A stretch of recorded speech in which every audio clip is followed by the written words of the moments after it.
Today, we're focusing on Evan Spiegel's story, and here's why. Evan is the co-founder and CEO of Snap, the company behind Snapchat and the social app that now reaches more than 450 million people every single day. He took Snapchat from a disappearing photo toy built in a Stanford dorm room to a public company doing over $5.5 billion in annual revenue, while riding a valuation roller coaster that once had his personal net worth swing from roughly $15 billion at the peak to around the low single-digit billions today. For founders and investors, Evan's story is a case study in building a durable consumer habit in the shadow of giants. It's about what it means to design for a specific generation's behavior, survive copycat attacks from the largest platforms on earth, and keep compounding a product even when the market has written you off. And here's why his story matters to you today. We're in this era where AI is commoditizing software. Every platform starts to look the same. The barriers to building something are at an all-time low. But what Evan understood and what most founders completely miss is this. The hardest thing to copy isn't your features, it's your philosophy. In today's episode, you're about to hear Evan's 5 key inflection points. And these include the moment he ousted a co-founder and nearly lost everything, the pivot that saved Snapchat from irrelevance, the $3 billion no that shocked Silicon Valley, the product innovation that fundamentally changed how social media works, and my favorite, the crisis that almost destroyed the whole business and what he learned from it. These are the moments that matter, and these are the decisions that count. So let's get into it. Welcome to Inflection Moments. I'm David Franklin, and you and I are about to dive into something fascinating. You know that moment when everything changes for an entrepreneur? When one decision, one pivot, one breakthrough suddenly shifts their entire trajectory. That's what we're hunting for today. If you're building something, if you're that founder grinding it out, making those impossible decisions that keep you up at night, this episode is for you. Because today, we're going inside the mind of one of the most successful entrepreneurs in history to uncover the exact moments that transformed their journey from ordinary to extraordinary. Here's what we're doing. We're dissecting the 5 most pivotal inflection points in their career, but more importantly, we're uncovering the strategic thinking behind each decision, the kind of insight that separates the builders from the dreamers. Ready? Let's get started.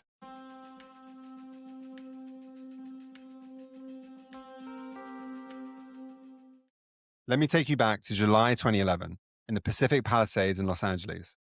Evan Spiegel, Bobby Murphy, and Reggie Brown are camped out at Evan's dad's house. This is what living the startup dream looks like. 3 guys, a living room, a laptop, and a vision. They've just launched an app called Peekaboo. It's the precursor to Snapchat. And all 3 of them, they're Kappa Sigma brothers from Stanford. They've lived together freshman year, 3rd floor of Donna Dorm. These guys have been partying together, coding together, and dreaming together. Now, here's how it started. That spring, Reggie Brown is sitting in his room, and he's thinking about something that, honestly, I think a lot of people have thought about. He sent a photo to a girl that he regrets, and he's wondering, what if there was an app where photos just vanished? No permanent record, no evidence, just a moment, and then it's gone. Evan hears this idea, and he seizes on it immediately. Now, why does Evan move so fast? Because he understands what he brings to the table. He's got a business mind. He's done internships at Red Bull. He's worked on a failed startup called Future Freshman with Bobby. He understands product design from his classes at Stanford, so he's the guy who can see the vision and turn it into a business. Bobby is the technical genius. He's already graduated from Stanford with a degree in maths and computational science, and he comes back to code it. He's the one who can actually build the thing. And Reggie, he's the marketing guy. He designed the Ghost logo. They called it Ghostface Chiller, which I absolutely love, by the way. He's drafting press releases and he's thinking about positioning. So you've got the classic 3 founder story. They're addressing each other as dude and bro and dog in text. They're working around the clock. So the app goes live on July 8th, 2011. And they're convinced, genuinely convinced, this is going to be huge. But then the summer ends and the reality hits. Peekaboo has 127 users. That's it, 127. They've reached out to journalists, nothing. Reggie even tries positioning the app as a sexting tool. and this is real, from an actual press release draft, Peekaboo lets you and your boyfriend send photos for peaks and not keeps. I mean, come on, nothing is working. And then, just to add insult to injury, they start getting cease and desist letters. There's a photo book company with the same name. So now they've got a legal problem on top of a traction problem. So at this moment, all three of these guys are staring at what looks like failure. And that's where the real story begins. Let me paint what Evan's feeling at this moment. He's 21 years old. He's got this thing in him, this drive. His parents went through a messy divorce when he was a kid. He watched his dad, John Spiegel, build a successful law practice in LA, and now it's his turn. This is his shot. He wants Peekaboo to explode. He wants validation. He wants to prove to his family, to his classmates, to the world that this crazy idea everyone mocked in that Stanford classroom was right all along. But here's what's brewing underneath. And this is where it gets really interesting. Reggie sees himself as an equal co-founder. And I mean equal. It was his idea. He came up with disappearing photos. He created the ghost logo. He was there from day one. As far as he's concerned, when this explodes, he deserves a third of everything. But in Evan and Bobby's minds, something very different is happening. They're the ones doing the real work. Bobby's coding day and night. I'm talking 16-hour days. Evan's designing the product, thinking through the user experience, hustling to get traction. They're the ones who are executing. And Reggie, they think he's not contributing enough. He's got a great idea, sure, but they need execution, not ideas. They've got plenty of ideas. They need someone who can code, someone who can design, someone who can build. So you've got this tension, and it's building, but neither side is being totally honest about it yet. By August, the dynamic has completely shifted, and you can feel it. Reggie starts to sense that Evan and Bobby are pulling away from him. He feels like they're having conversations without him, making decisions behind his back. He's in the room, but he's not in the room, if that makes sense. And then something happens that's actually pretty dramatic. Reggie does something that shows you exactly how paranoid he's gotten. He starts eavesdropping on their phone calls. He listens in on conversations between Evan and Bobby, and what he hears, it confirms his worst fears. They're planning to cut him out. The confrontation comes in August. It's what court documents later describe as a contentious phone conversation. Reggie's prepared for this. He's thought about how to protect himself, and on August 11, 2011, he files a patent application. Here's the move. He lists all three of them as equal co-founders without telling Evan and Bobby.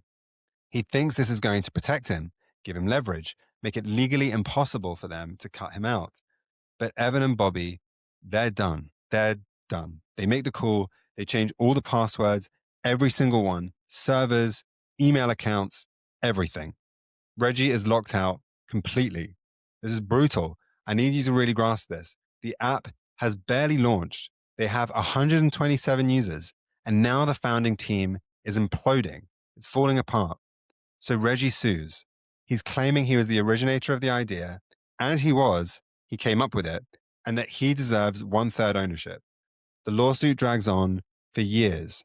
Emails get released, texts get exposed, internal communications come out. It's messy, it's ugly, and in that moment, it could absolutely have killed the company. But here's what I want you to understand about who Evan Spiegel is in this moment. Most 21-year-olds, I'm going to be really honest here, would panic. They'd try to patch things up. They'd try to keep everyone happy. They'd avoid the conflict at all costs. Maybe they'd give Reggie something just to make the lawsuit go away, just to put it behind them. But Evan does the opposite. He's ruthless. He and Bobby decide if Reggie isn't aligned with the vision, if he's not pulling his weight, he needs to go. Period. No equity, no credit, nothing. And I want you to really think about this because it's shocking. It's shocking for someone so young. Evan is still a junior at Stanford. He hasn't even graduated yet. Bobby's only been out of school for a year. He's working full-time at a company called Revel Systems. They're barely scraping by. Bobby is using half his paycheck, around $5,000 a month, just to keep Snapchat servers running. They're living month to month, and yet they're willing to blow up the founding team. That takes conviction. That takes clarity about what matters. And then this is the key move, and I want you to really hear this, they double down on the business. They don't slow down. They don't second guess themselves. They don't get paralyzed by the legal threat. Instead, they rebrand. In September 2011, Peekaboo becomes Snapchat. Brand new name, fresh start. And they introduce a feature that notifies users when someone takes a screenshot because they're listening to what users are afraid of. Privacy anxiety is a real thing, and they're solving for it. And here's something Evan said years later that tells you everything about his mindset in this moment. There are very few people in the world who get to build a business like this. I think trading that for some short-term gain isn't very interesting. That long-term orientation, that willingness to endure short-term pain for long-term gain, that's already in him. At 21 years old, while his founding team is imploding, while he's getting sued, while he's got 127 users, that's already in him. So think about the result of all this. The gamble pays off. By December 2011, just 3 months later, Snapchat has 2,241 users. By January 2012, 20,000. And by April, 100,000. The growth curve is insane, and the percentage of active users is hovering around 90%. Do you know how rare that is for a social app? It's almost unheard of. And here's how it actually happens. It's kind of beautiful, actually. Evan's mum tells her niece about the app. The niece is in high school, where kids have iPads, but Facebook is banned. She shows Snapchat to her classmates, and they love it. They start using it to send each other messages during class without teachers knowing. It spreads from one LA high school to another, then to college campuses around Southern California.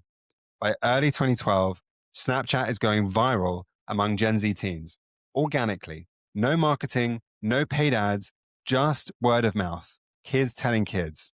Reggie Brown is gone, but Snapchat is alive. And here's the brutal lesson, the lesson that most founders learn the hard way. Evan's willingness to make the hard call, to cut someone out when they weren't aligned with the vision, freed him and Bobby to move fast. They didn't get bogged down in some co-founder drama. They didn't have to negotiate every single decision with a third person. They just built. The lawsuit haunts them for years, but in September 2014, 3 years later, they settle with Reggie. He gets $157.5 million, paid out in installments, with a final payment of $107.5 million coming in 2016. And he gets official recognition as a co-founder of Snapchat. By then, Snapchat is worth billions. So let's be clear. The decision to oust Reggie nearly destroyed them legally. It cost them over $150 million. That is not cheap, but operationally, it gave them the clarity and the speed to scale. This is a lesson that most founders learn the hard way. Sometimes the most important decision you make isn't about who you bring on. It's about who you're willing to cut out when they're not aligned. And that takes courage.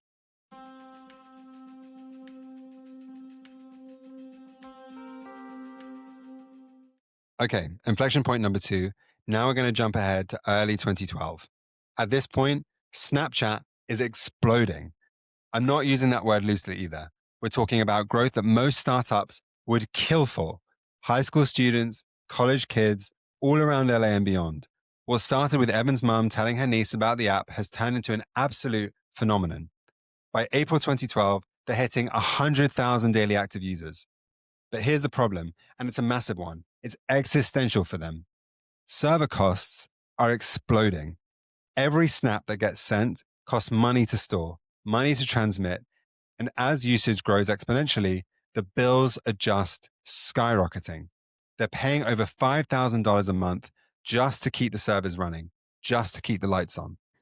At this point, keep in mind, Evan has dropped out of Stanford, and I want you to really hear this. He drops out weeks before graduation. So his parents are naturally furious. He's walking away from a Stanford degree, not just any degree, but a Stanford degree for an app that has zero revenue and burns thousands of dollars a month. That's a big bet. That's a really big bet. But Evan is convinced this is the moment.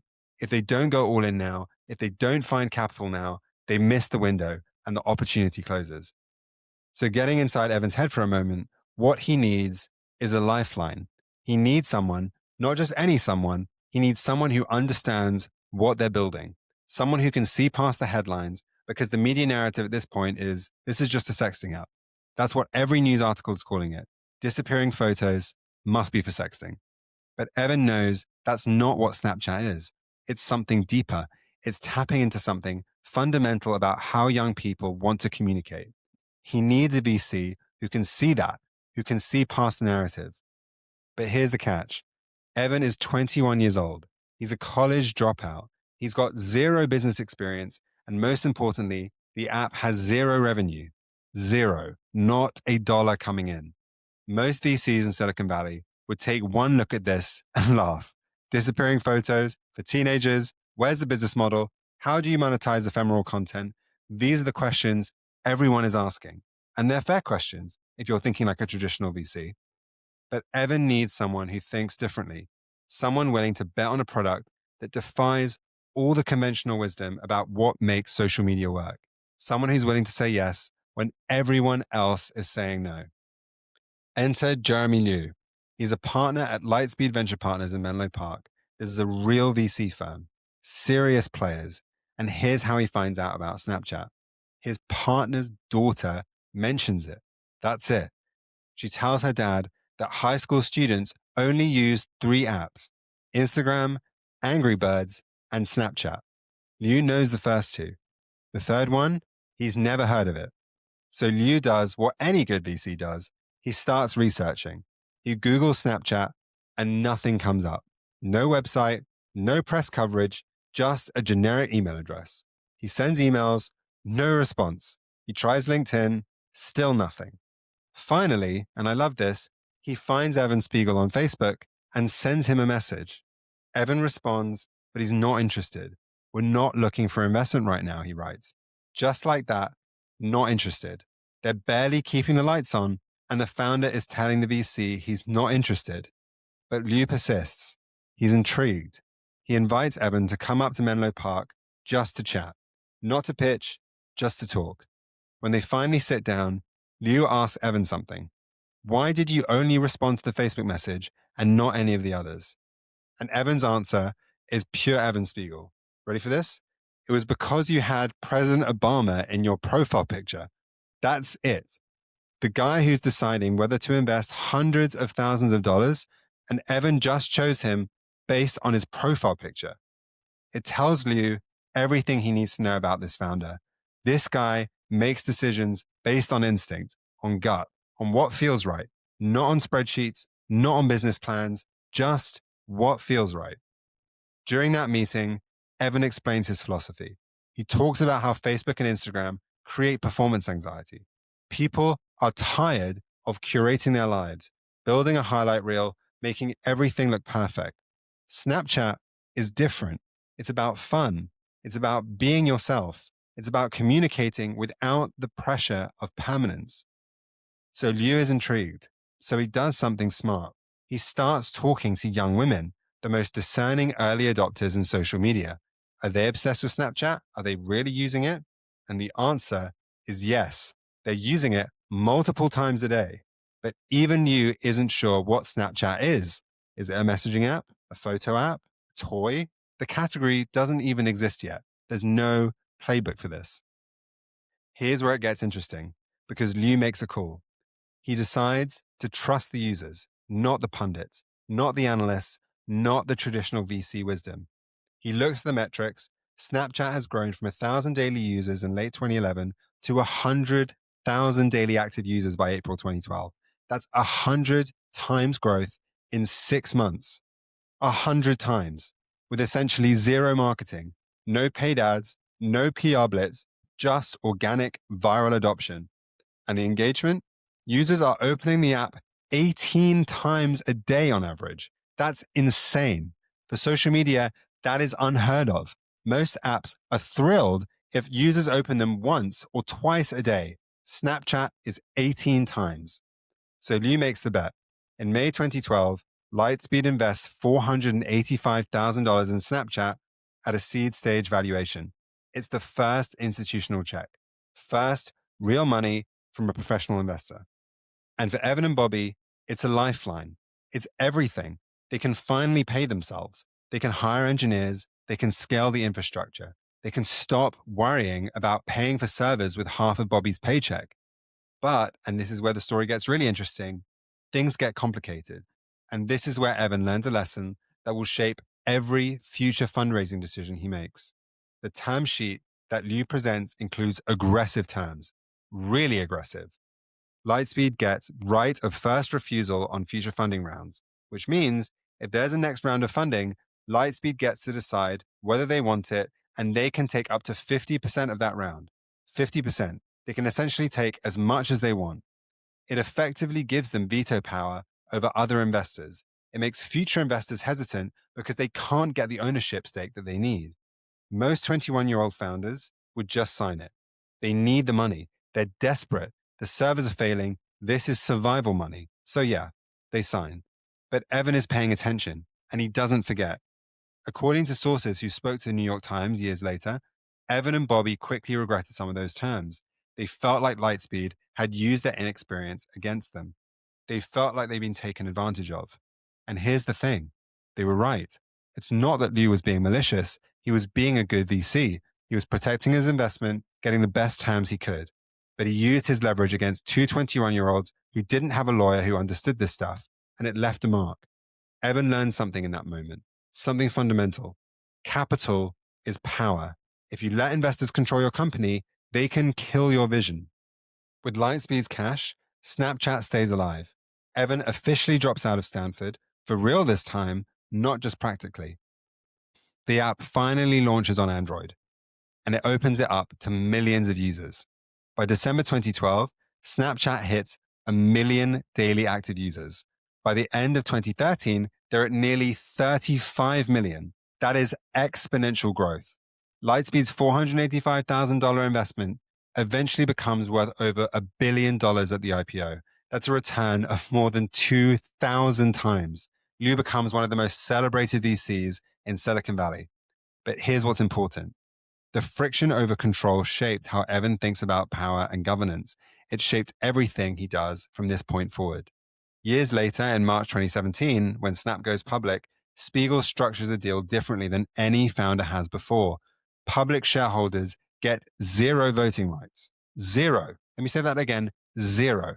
Class A shares, the ones sold to the public, have no votes at all. You can own Snap stock, but you have no say in how the company's run. Only Evan and Bobby hold the Class C shares with voting power. It's unprecedented, and investors were furious. Wall Street hated it. There were articles saying this was bad governance, bad precedent, that Evan was a dictator and they had too much control. But Evan didn't care because he'd learned the lesson back in May 2012 with Lightspeed. If you let investors control your company, they can kill your vision. They can compromise your philosophy. They can push you to optimize for different metrics than what you believe in. So he never let that happen again, ever. The Lightspeed funding round didn't just save Snapchat. It taught Evan the most important lesson in Silicon Valley: never give up control. And that lesson would define everything he did next.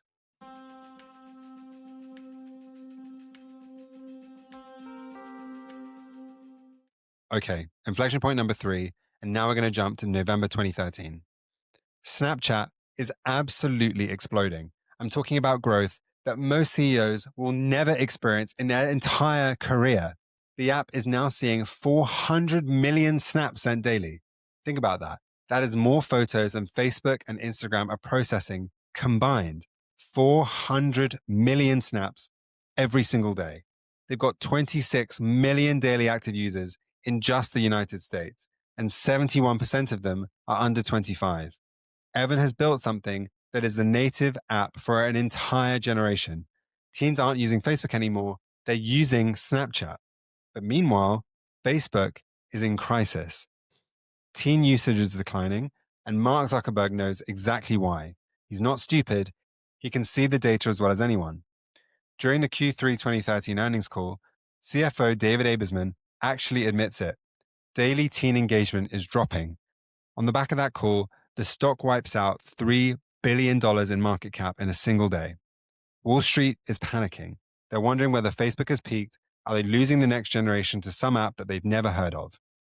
Zuckerberg has already tried everything. In December 2012, he launched an app called Poke. It was a near perfect clone of Snapchat, and it flopped. Total failure. Earlier in 2013, he made a quiet acquisition offer to Evan, around $1 billion, and Evan said no. But now, Zuckerberg is back, and this time, the offer is impossible to ignore. $3 billion, all cash. Let me paint the picture of what this means. It's November 2013. Evan is 23 years old. Bobby Murphy is 25. If they accept this offer, they each walk out with around $750 million. That is generational wealth. That is never have to work again money. That's everything a 23-year-old college dropout could dream of. Literally everything. On paper, this is the dream exit. You build an app in your dad's living room, and now the most powerful person in tech, the guy who created Facebook, who's worth over $20 billion, is offering you $3 billion to sell. Your lawyers are telling you to take it.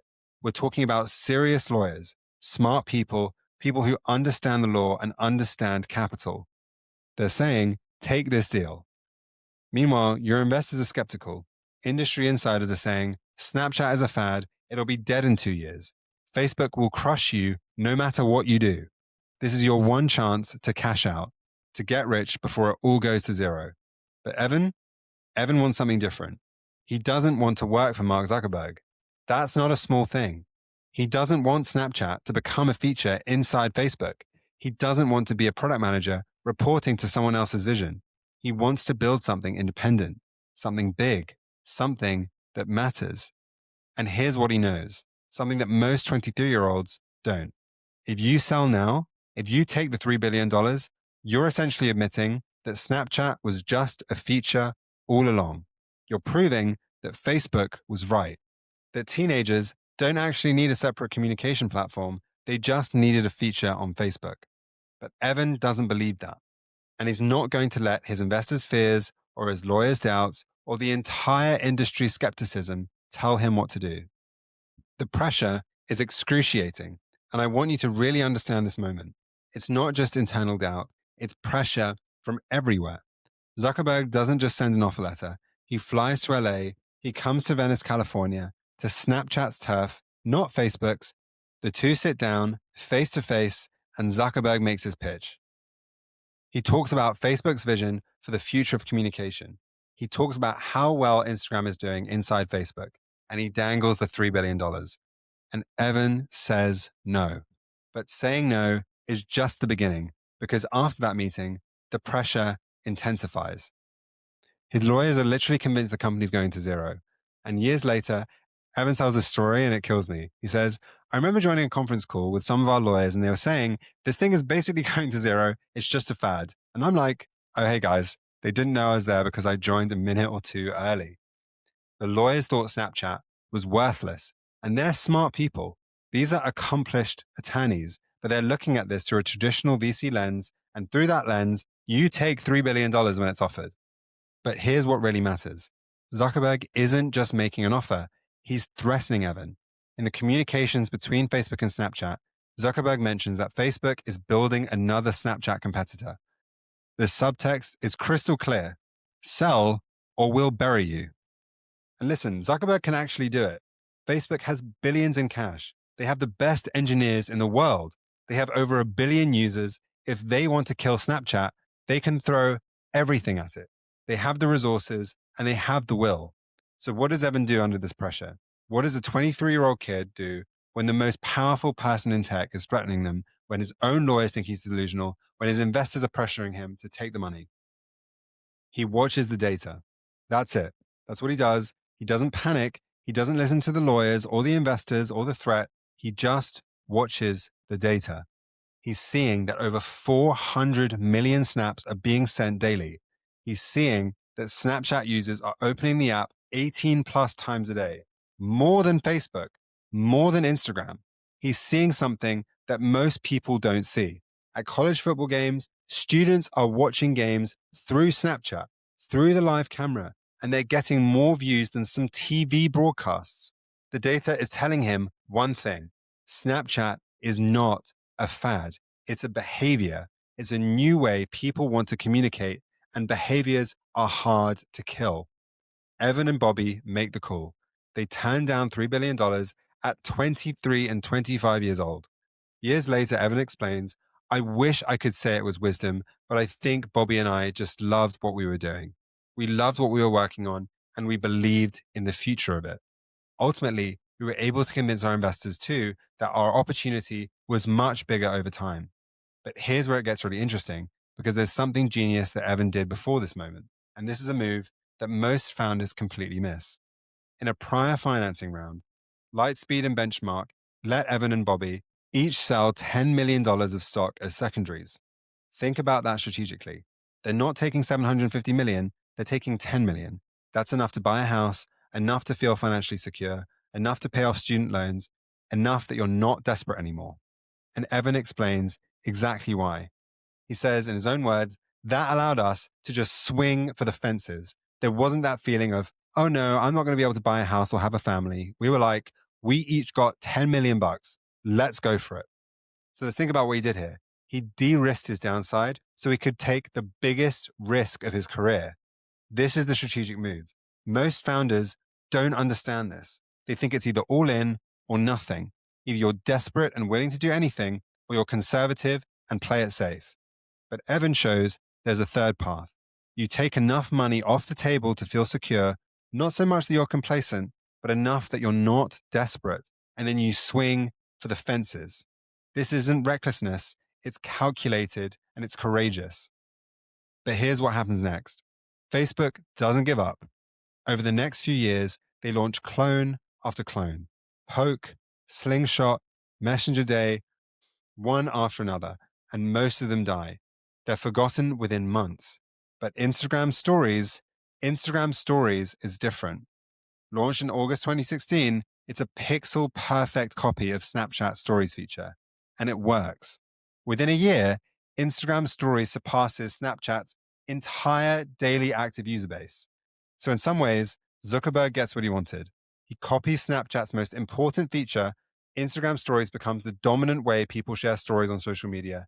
Snapchat's feature becomes a commodity, and everyone has it.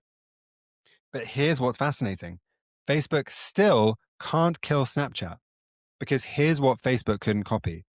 They couldn't copy Snapchat's philosophy. They couldn't copy its creator ecosystem, the 400,000 plus developers using AR lenses. They couldn't copy its intimate friend-based network. They couldn't copy its cultural cachet among Gen Z, and they couldn't copy the feeling of using it.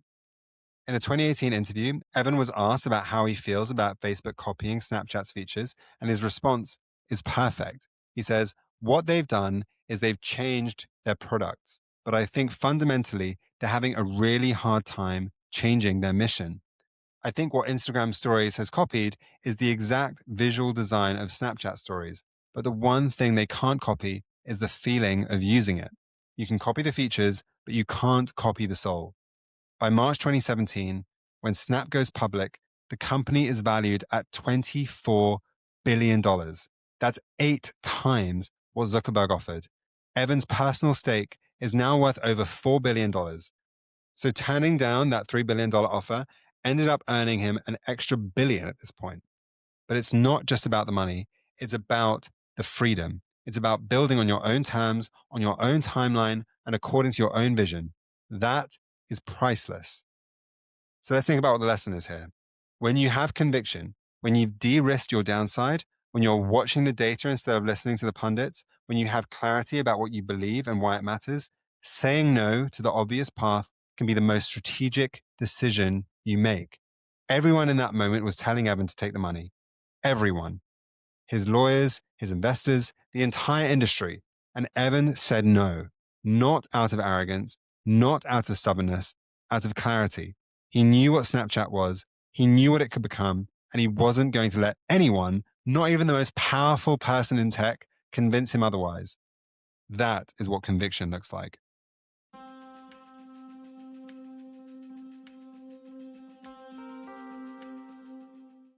Okay, it's now October 2013, just weeks after turning down $3 billion, just weeks. Evan is facing a completely different kind of problem, a product problem, and it could determine Snapchat's entire future. The app is massive among teens. 350 million snaps sent daily. But it's still fundamentally just a private messaging tool. You send a snap to your friend, they view it, it disappears. That's it. One-to-one communication.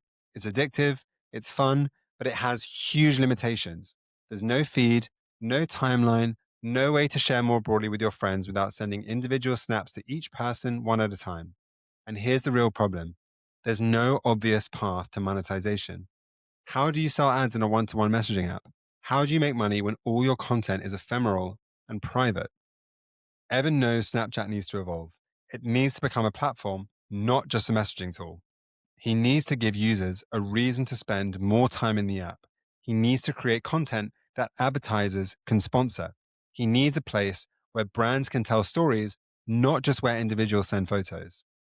But keep in mind at this point, Evan is terrified. He's terrified of becoming Facebook, terrified of becoming Instagram. He doesn't want a feed full of polished, curated, performative content. He doesn't want users overthinking every photo, worrying about likes, building highlight reels. That is the opposite of what Snapchat is supposed to be. So the question becomes, how do you build a public sharing feature without creating the performance anxiety that Snapchat was built to solve in the first place? How do you become a platform without losing your soul?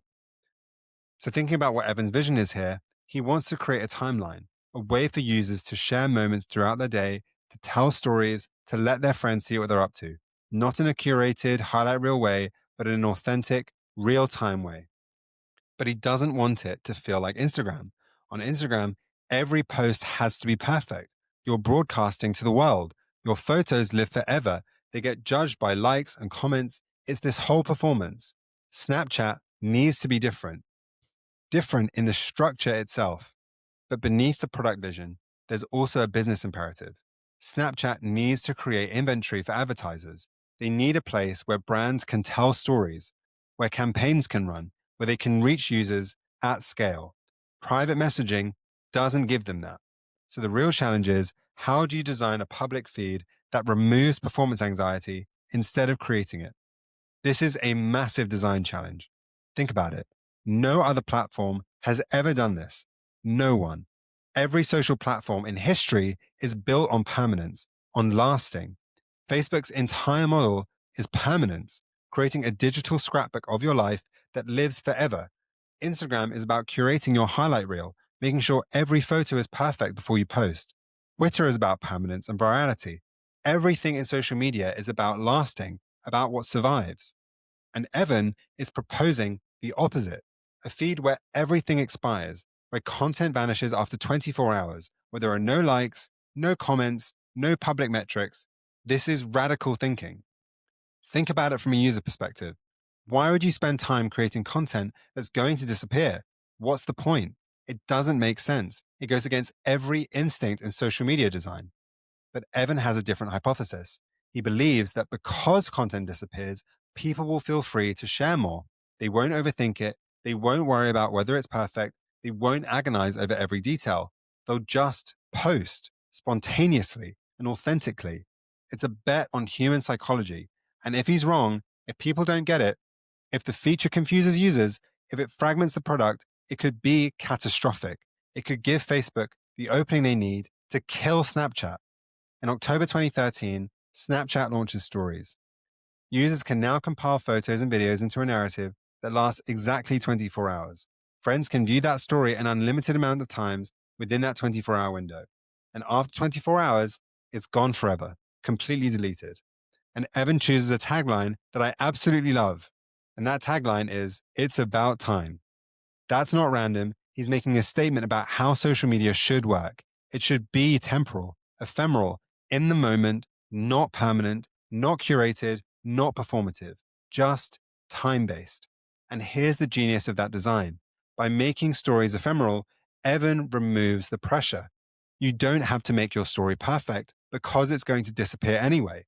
So you can share the boring parts of your day, the mundane moments, the silly stuff. You can just be yourself. You don't have to perform. The product team designs it to feel native to Snapchat. Stories appear as circles at the top of your friends list. You tap to view, you swipe to skip. It's intuitive, it's fast, and it's mobile first. And again, repeating this important point, it's critical. There are no likes, no comments, no social media engagement, no public engagement metrics. You can see how many people viewed your story, but that's it. No social pressure to conform, no race for engagement. For advertisers, this is a revelation. Now there's actually a place for brands to tell narratives, to run campaigns, to reach users at scale.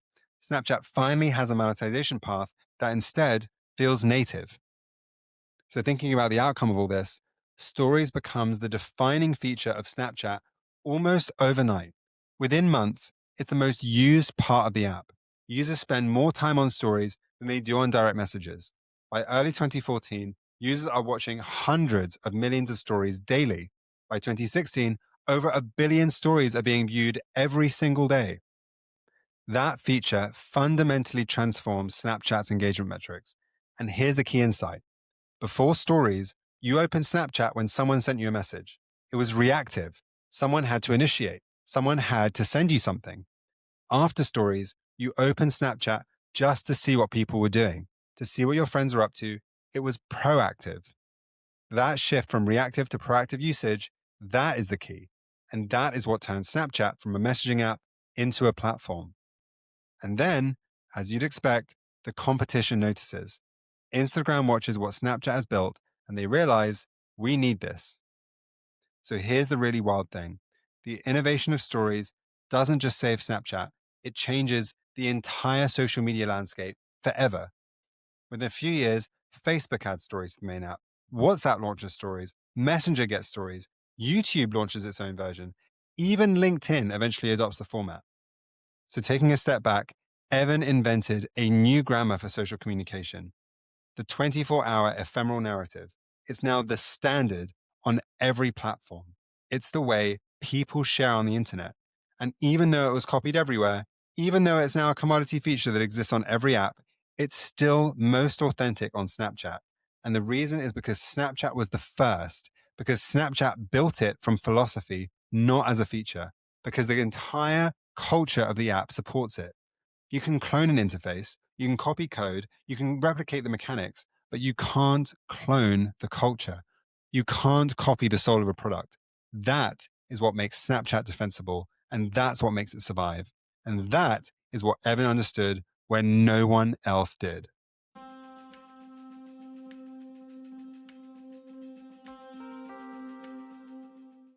Okay, final inflection point now, and it's late 2017. Evan is back on a flight from China, and he's inspired. Not just a little inspired, really inspired. He's been studying Chinese super apps. WeChat, Douyin, what would become TikTok internationally. And he's watching what these companies are doing. And he's thinking, Snapchat needs to evolve. Because here's the problem. Over the years, Snapchat has become complicated. Messages, stories, discover content from publishers, Snap Map, everything is jumbled together. New users open the app and they're confused. They're asking questions like, what am I looking at? Where do I go? How do I use this? The app that used to be dead simple is now a mess. Keep in mind, growth is slowing, investors are getting nervous, and Evan knows if we don't simplify this, if we don't create some order out of this chaos, we're going to lose the next generation of users to something cleaner, something simpler. So on the flight home, Evan sketches out a new vision with one of his top designers, Will Wu. The core idea is elegant. Separate friends from media. On the left side of the app, your personal relationships, direct messages, and stories from people that you know. On the right side, professional content, publishers, creators, celebrities, ads, algorithm driven, not chronological. It's clean, it's organized, and it's logical. By doing this, Evan is convinced that this will solve Snapchat's biggest problems. It'll make the app more intuitive for new users, give Discover more prominence, make Snapchat more attractive to advertisers and publishers, and compete with Instagram, which has been eating their lunch since launching stories in 2016. So now we're at November 2017. During Snap's earnings call, Evan announces the redesign publicly to Wall Street investors and analysts. And here's the thing. He's made bold product bets before.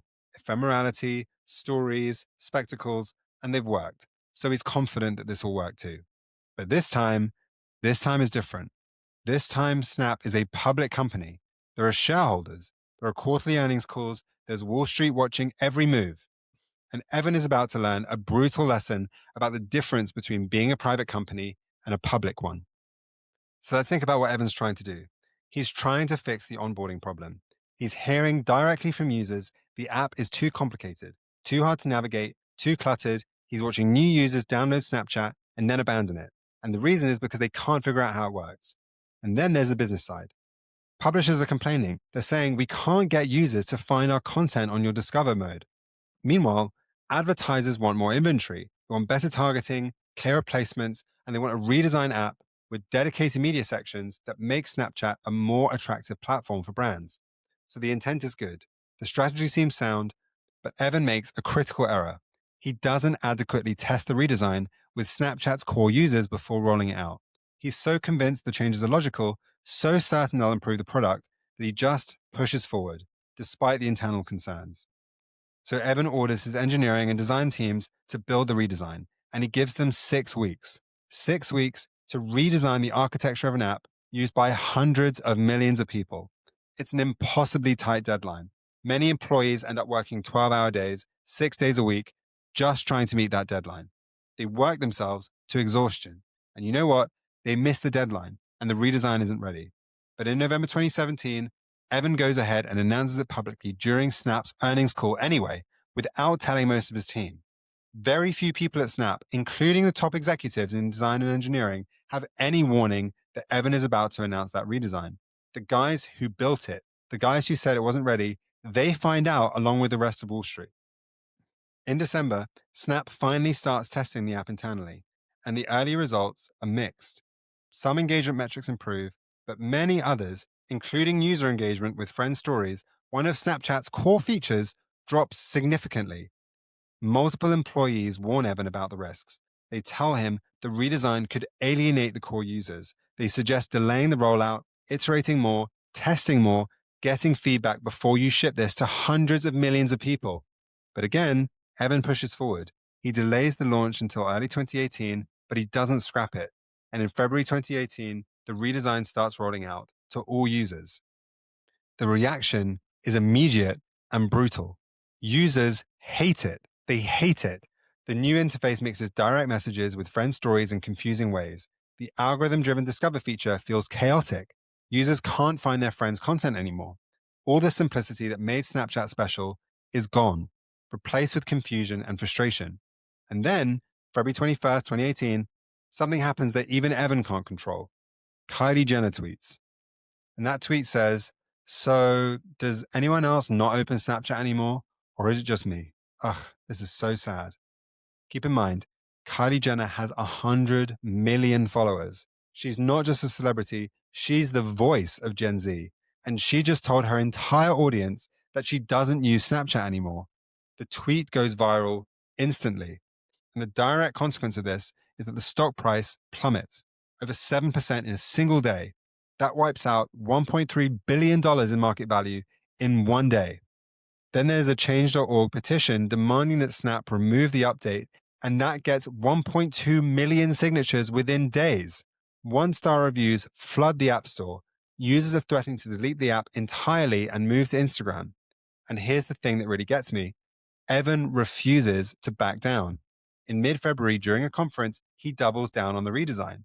He says, even the complaints we're seeing reinforce the philosophy. Even the frustrations we're seeing really validate those changes. It'll take time for people to adjust. He's telling millions of angry users that they're wrong, that they just don't understand yet, that they need to be patient. And he's doing this as the CEO of a public company whose stock is in freefall. I mean, think about the position he's in. Wall Street is panicking. His own employees are demoralized. His core users are abandoning the app. Competitors are circling. And instead of admitting the problem, instead of rolling back the redesign, Evan is telling the world to have faith, to wait, to trust the vision. That's either the most brilliant leadership move or the most delusional thing imaginable. By mid-2018, the damage is undeniable. Snap reports its first ever decline in daily active users. And what happens is that the stock drops below its IPO price of $17. Competitors smell blood. Instagram is crushing them. Facebook is piling on. The narrative in the media has shifted. Snapchat is finished. Evan is finished. This is what happens when a founder gets too much power and not enough oversight. And then Evan does something unexpected. He admits he was wrong. Not partially wrong, not sort of wrong, completely wrong. In a leaked internal memo, he writes this to employees. He says, "We rushed our redesign, addressing one issue, but inadvertently creating many others." It's a rare moment of vulnerability from Evan. For months, he's been defending the redesign, insisting that users will adapt. And now he's standing up and saying, "We messed up. We shipped something we shouldn't have shipped. We moved too fast and we hurt our users and our business." But, and this is important, he doesn't abandon the philosophy behind the redesign. He still believes that separating friends from media is the right strategic move. He just acknowledges that the implementation was bad. And then he does something that most CEOs do reluctantly, if not ever. And that is he starts iterating fast. In May 2018, Snap rolls out changes to address user feedback. They put friend stories back in chronological order. They move them back to the right-hand side of the app where they were before. They fix the algorithm. It's not a full revert. It's not, "We admit we were totally wrong. Here's the old version," but it's a significant course correction. At the Code conference in May 2018, Evan reflects on the experience. And this quote just kills me. He says, "One thing I underestimated at the time was how much it would impact our investors. They just could not comprehend why we would totally change our product and redesign the service. For me, that was a really great lesson because it teaches the importance of having that long-term vision, even though it's going to surprise people, even though it's going to make people feel uncomfortable. Your job as a leader is just to explain stuff all the time." So reading in between the lines a little bit with this, he's not blaming the investors. He's not being defensive. He's just saying, "I didn't communicate well enough and I didn't help people understand why I was doing this. That's on me." So thinking about the outcome of all this, the redesign costs Snap dearly. The company loses millions of daily active users. The stock craters and competitors gain ground. For a brief moment, it actually looks like Snapchat might be finished, like Evan's moment is over. But Evan doesn't quit. He fights back. Over the next 2 years, Snap introduces a wave of new products. SnapMap lets users share their location with friends. Snapchat Plus launches as a subscription tier that generates over $700 million in ARR by 2024. They double down on augmented reality, new versions of spectacles, a developer platform for AR lenses that attracts over 300,000 creators. They invest heavily in original content and creator monetization. And by 2024, Snap is paying out over $500 million to creators annually. That's real money going to real people creating real content on the platform. By 2025, Snapchat reaches 453 million daily active users globally. That's more than they had before the redesign. Revenue is approaching $6 billion annually. The stock recovers and Snap survives. Now, here's what I find fascinating about this story. The lesson isn't about avoiding mistakes. Every founder makes mistakes. The lesson is about how you recover from them. Evan could have panicked. He could have fired half of his team. He could have abandoned the vision entirely. He could have gone into defensive mode and blamed the users for not getting it. That's what most leaders do in a crisis. Instead, he stayed focused on the long term. He acknowledged his errors publicly. He listened to the feedback. He kept iterating. He treated his users like adults, not like numbers on a dashboard. And in a weird way, the crisis forced Snap to mature. It taught Evan that conviction is important, but so is humility. That being bold doesn't mean being stubborn. That leadership isn't about always being right. It's about being adaptive enough to learn and change when you're wrong. Years later, Evan would say, the more important thing for us is building that muscle of not putting numbers before doing the right thing. So putting this all together, the debacle around this redesign taught him that sometimes doing the right thing means admitting you got it wrong and fixing it as fast as you can, even if it's painful, even if it costs you billions in market cap, even if it means you have to humble yourself in front of the world. That is what separates good founders from great ones. Not that they don't make mistakes, but they can admit them, learn from them, and come back stronger.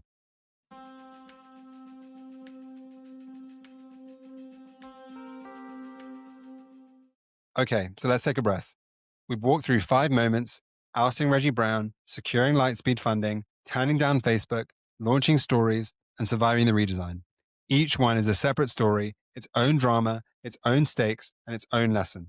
But when you zoom out, when you look at them together, something bigger emerges. You see patterns, threads, a way of thinking that connects all these moments. And I think there are 3 threads that really matter. The first one is this idea of philosophy over features. Here's the thing that most founders don't understand. They build by looking at what's working in the market. They ask, what's Instagram doing? What's TikTok doing? And how can we do that better? They're iterating on existing ideas, competing on execution, trying to optimize what already exists. But Evan does the opposite. He starts with a belief, a fundamental belief about how the world should work. Communication should feel fun and spontaneous, not performed and curated.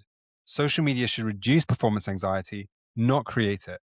Technology should keep you grounded in the real world, not pull you deeper into a virtual one. Then he builds products around those beliefs.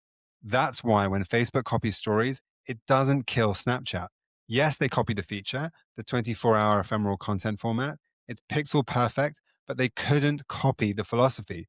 They couldn't copy the belief that sharing should be about friends, not followers, about authenticity and not aesthetics. We explored this already earlier, but Evan talks about this. He says, what they've done is they've changed their product, but I think fundamentally they're having a really hard time changing their mission. I think the thing that they've copied is Instagram stories copied the exact visual design of Snapchat stories, but the one thing they can't copy is the feeling of using it. He's saying something profound. Philosophy is your moat. Features are commodities. Anyone with good engineers can build a clone. But you can't reverse engineer conviction. You can't copy why something exists, only what it does. This shows up everywhere in Evan's decisions. When he's deciding whether to oust Reggie Brown, he's not thinking about short-term harmony. He's thinking, does this person share the long-term vision? When he's deciding whether to sell Facebook, he's not thinking about the $750 million payout. He's thinking, can I build something independent that matters? Operating from philosophy gives you something powerful. It gives you clarity when everyone else is confused. It lets you say no when everyone else is saying yes. And it creates products that feel different because they are different. They come from a different set of beliefs about how the world works. That's the first thread. The second one is this idea of de-risking your downside to maximize your upside.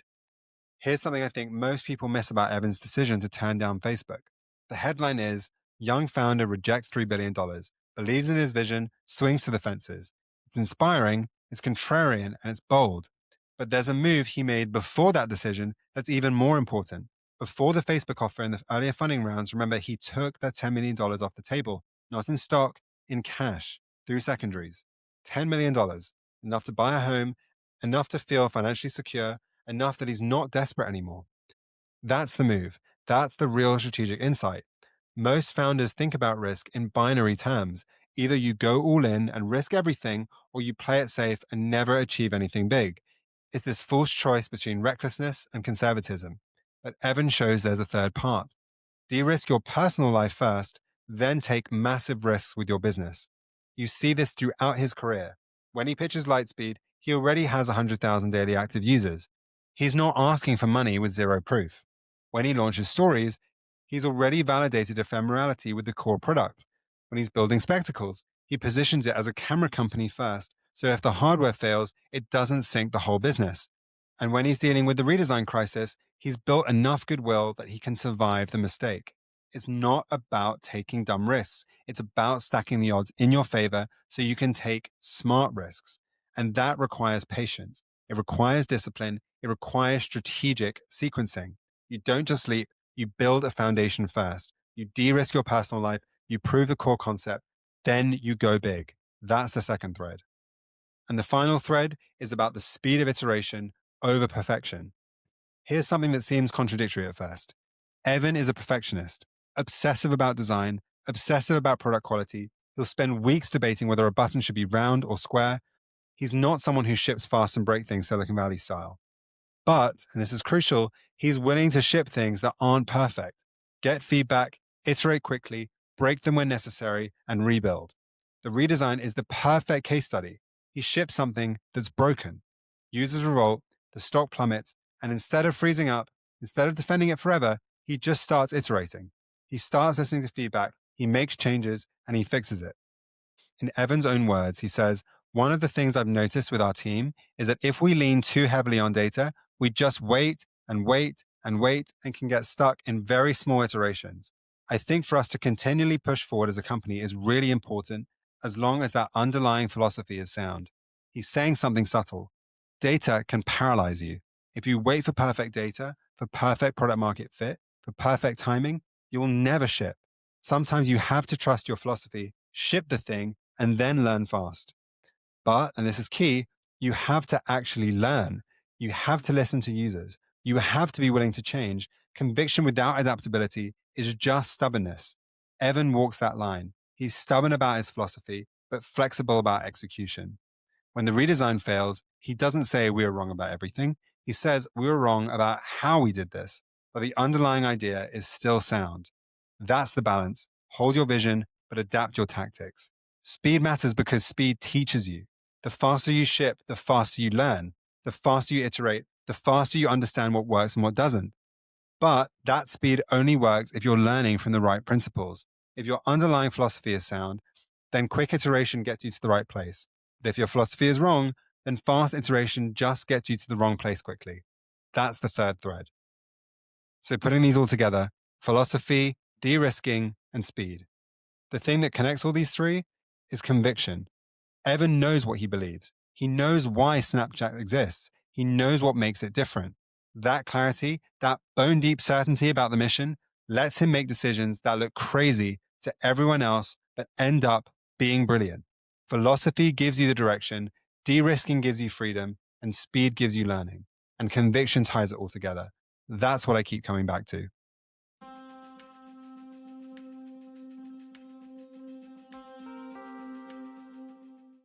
So here's what I think about Evan Spiegel's journey.